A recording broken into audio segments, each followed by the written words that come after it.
सलाउद्दीन ओवैसी जी।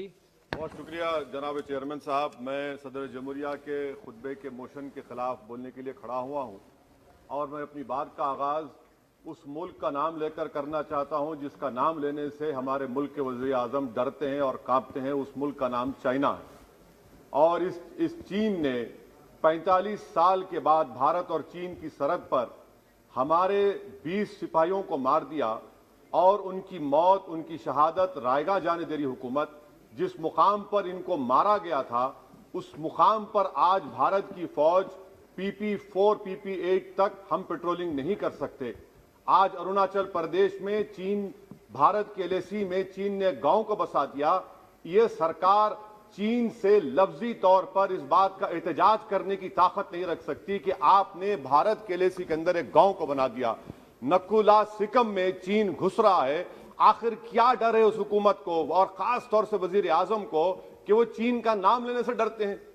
भाई, मुल्क की सलामियत का मसला है। मुल्क की जमीन पर चीन कब्जा करते जा रहा है और भारत के वजीर आजम चीन का नाम नहीं लेते। मैं उम्मीद करता हूं कि जब वजीर आजम अपना रिप्लाई देंगे तो वो हिम्मत दिखाएंगे और चीन का नाम लेकर कहेंगे कि चीन यहां पर इन जगहों पर घुसा हुआ है।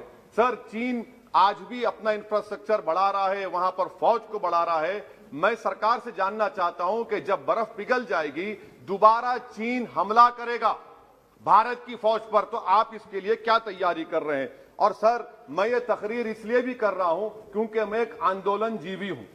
मैं एक आंदोलन जीवी हूं, मुझे उसका फख्र है, इसलिए मैं खुल के बोल रहा हूं। अल्फाज छाप कर, किसी से डर कर बोलना मेरी फितरत में नहीं है। अफसोस तो इस बात का होता है सर कि जिस जगह पर हमको इंफ्रास्ट्रक्चर बनाना था हमने टिकरी पर बना दिया। जिस जगह पर हमको वो इंफ्रास्ट्रक्चर बनाना था हमने सिंगूर में बना दिया। जो इंफ्रास्ट्रक्चर की जरूरत थी हमने गाजीपुर पर बना दिया, अरुणाचल प्रदेश में नहीं बनाया। आखिर हो क्या रहा है?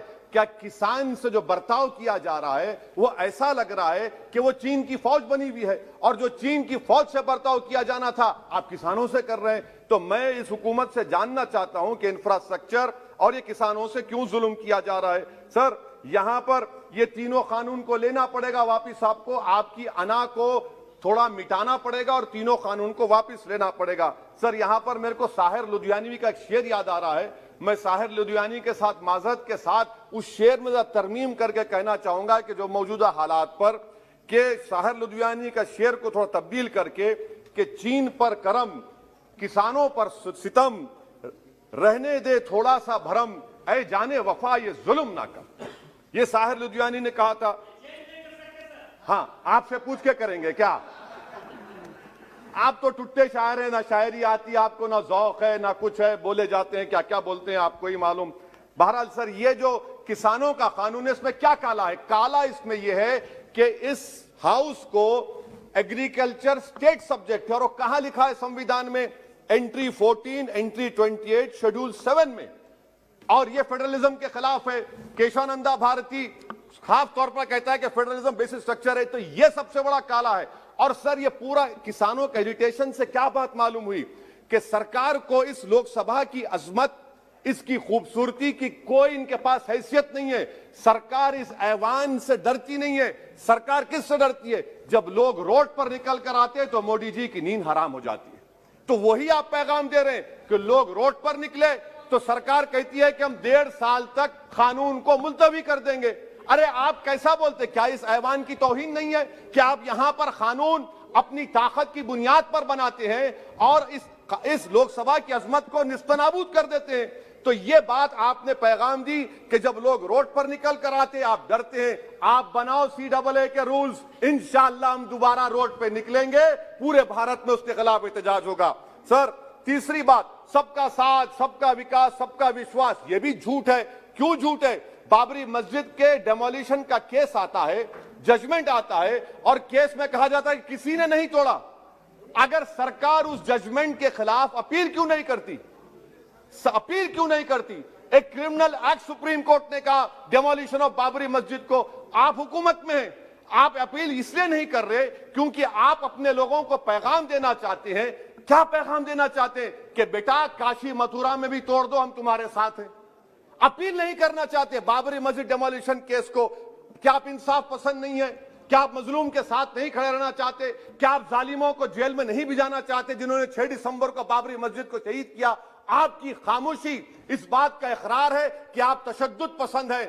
आप जबर के नाम पर आपके पास कानून की बालादस्ती का कोई रोल नहीं है। सर, चौथा पॉइंट, आंदोलनजीवी पैरासाइट। सर, जमहूरियत की बका के लिए, संविधान की बका के लिए आंदोलन करना जरूरी है।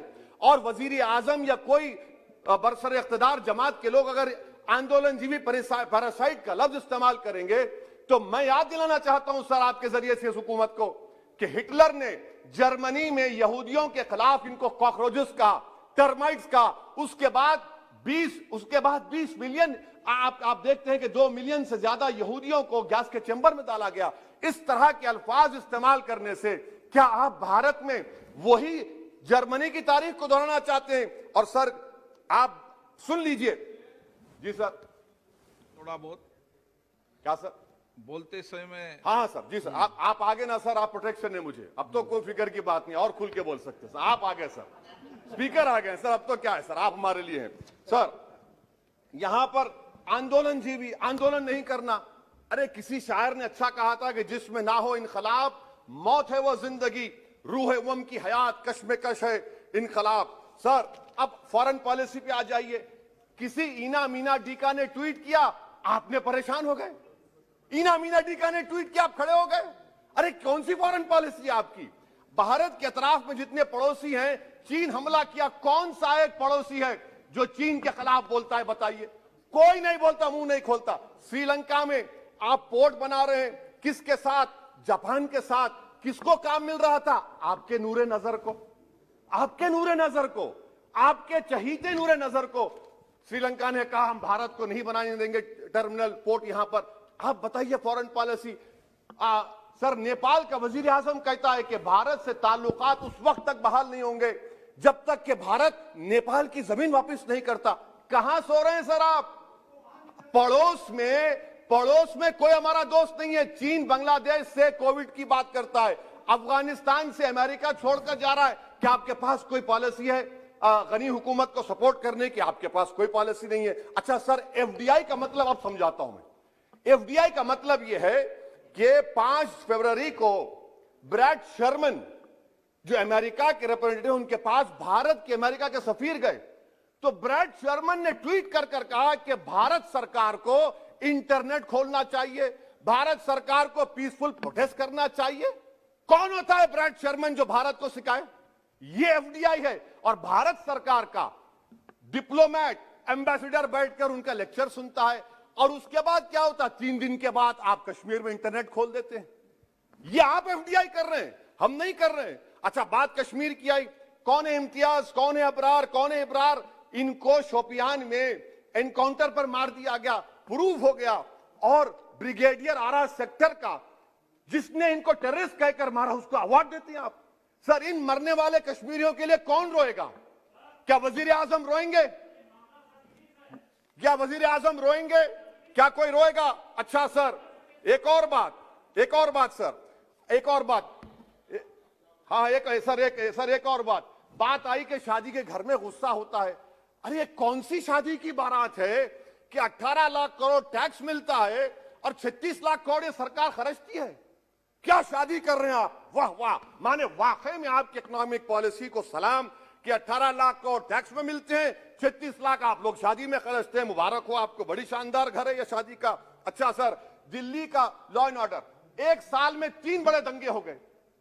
एडवोकेट्स पुलिस, उसके बाद CAA का राइट हुए 50 से ज्यादा, उसमें लोग मारे गए। 20 से ज्यादा मसाजिद को नुकसान जला दिया गया। 26 जनवरी। सर, क्या ये सरकार जिम्मेदार नहीं है? 2 मिनट सर, क्या ये सरकार जिम्मेदार नहीं है? आपकी सरकार है, आपका होम मिनिस्टर, आप रोक नहीं पा रहे। आपकी कमजोरी और आपकी नादानी की वजह से, आप में दूरअंदेशी नहीं है, आप उसको अलाउ कर रहे हैं। और फैजान के कातिल कौन है? क्यों नहीं पकड़ा फैजान के कातिल को आपने अब तक? जिन बच्चों को रोड पर मारा जा रहा था, जनगण मन बोला जा रहा था, एक तरफ तब तक नहीं पकड़े आप। अच्छा सर, आखिर में मैं आपको ये बात याद दिलाना चाहता हूं कि इसमें एस्पिरेशनल डिस्ट्रिक्ट्स 11 में से 20 बैकवर्ड डिस्ट्रिक्ट्स नीति आयोग के सीमांचल मुस्लिम डोमिनेटेड है सर। सीमांचल में कटिहार, पूर्णिया, अररिया है। सर, पूर्णिया का एयरपोर्ट सिविल टर्मिनल का काम क्यों नहीं होता सर? अब आ जाइए सर माइनॉरिटीज पर। 3 स्कॉलरशिप स्कीम है, मैं पुकार रहा हूं, मुतालबा कर रहा हूं कि डिमांड ड्रिवन करो। सरकार ने 2020-21 में 3 स्कॉलरशिप के लिए 2265 करोड़ का ऐलान किया। कितने पैसे आपने दिए? सबका साथ, सबका विकास, सबका विश्वास, 436 करोड़ रुपए। किसको झूठ बना रहे हैं आप? पढ़िए आप लोग। अच्छा सर, उसके बाद आप देखिए कि कितने लोगों को कितने माइनॉरिटी स्कॉलरशिप नहीं मिली। 36,000 माइनॉरिटी स्कॉलरशिप नहीं मिली, और सबसे ज्यादा इलिटरेसी मुसलमानों की है, लेडीज की है। आप बोलते नहीं है। इसीलिए सर मैं आखिर में आपके जरिए से हुकूमत से अपील कर रहा हूं कि आंदोलन होगा, नाइंसाफी के खिलाफ आवाज उठेगी, संविधान को बचाया जाएगा। नरेंद्र मोदी भारत के वजीर आजम है, दिल्ली सल्तनत के बादशाह या जहांपना नहीं है। जिल्ले-इलाही का दौर खत्म हो चुका है, जहांपना का दौर खत्म हो चुका है। मोदी की आंखों में आंखें डालकर उनकी गलतियों को बोला जाएगा। इसलिए शायर ने कहा था कि जो चुप रहेगी ज़बान खंजर, लहू पुकारेगा आस्ती का। बहुत बहुत शुक्रिया सर।